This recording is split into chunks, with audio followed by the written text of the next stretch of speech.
Hello friends, class 10th NCERT example number 2। दर्शाइए कि प्रत्येक धनात्मक सम पूर्णांक 2q के रूप का होता है तथा प्रत्येक विषम पूर्णांक 2q + 1 के रूप का होता है जहाँ q कोई पूर्णांक है। तो मान लीजिए ए कोई धनात्मक पूर्णांक तथा b बराबर 2। 2 कहाँ से मिला? ये 2 मिलता है यहाँ से। तब यूक्लिड विभाजन प्रमेय से या एल्गोरिथम से, तो वो प्रमेय क्या होती है? a बराबर bq + r। ठीक। अब ये b बराबर यहाँ 2 मिल गया हमें। अब ये जो 2 है, ये पहली बात तो प्रमेय क्या है? कंडीशन जी आर का मान जो होना चाहिए 0 या 0 से बड़ा तथा 2 से छोटा होना चाहिए। तो आर पर अब 0 या 0 से बड़ा क्या मिलेगा?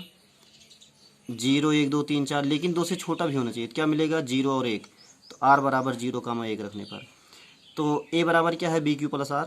तो b और r की वैल्यू इस पुट कर दो। b के स्थान पे कितना पुट करेंगे? 2। r के स्थान पे 0। तो हो जाएगा 2q। यह 2 से विभाज्य है, इसलिए यह 2q एक सम संख्या है। कहने का मतलब 2q से विभाज्य कैसे? क्योंकि 2 एक q है, तो 2 से विभाज्य कर देंगे, 2 2 कैंसिल हो जाएगा। आगे है a बराबर BQ + r पे क्या रखेंगे? अब 1 रखेंगे ना, तो जब ये b के स्थान पे 2 रखेंगे, 2q + 1 हो जाएगा। यह 2 से विभाज्य नहीं, इसलिए यह एक विषम संख्या है। निष्कर्ष क्या निकलता है? एक धनात्मक पूर्णांक सम हो सकता है या विषम भी हो सकता है। इसलिए कोई भी धनात्मक विषम पूर्णांक अगर विषम होगा तो 2q + 1 के रूप का होगा, अगर सम होगा तो 2q के रूप का होगा। उदाहरण नंबर 4 है, दर्शाइए कि एक धनात्मक विषम पूर्णांक 4q + 1 तथा 4q + 3 के रूप का होता है। मतलब 4q + 1 4q + 3।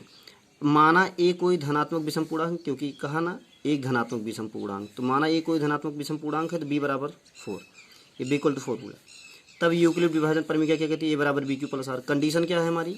कंडीशन है कि r का मान जो होना चाहिए 0 या 0 से बड़ा तथा 4 से छोटा। 4 कहाँ से मिला? देख रहे हैं ना, 4 से छोटा होना चाहिए। 0 या 0 से बड़ा तो 0 1 2 3 4 5, लेकिन 4 से छोटा होना चाहिए 3। तो 0 1 2 3 रखने पर तो फिर इसी प्रमेय में रख दीजिए आप। इस प्रकार से बन जाएगा ये 2q, यह 2 से विभाज्य इसलिए सम है, यह नहीं है इसलिए विषम है। यह भी 4q + 2 बनाना, 2 कॉमन कर लेना, 2q + 1 बनेगा। और ये 2 से विभाज्य इसलिए सम, और ये विभाज्य नहीं इसलिए विषम। अतः कोई भी विषम पूर्णांक 2q + 1 2q + 3 के रूप का होता है। मतलब 2q + 1 तथा 2q + 3 के रूप का होता है।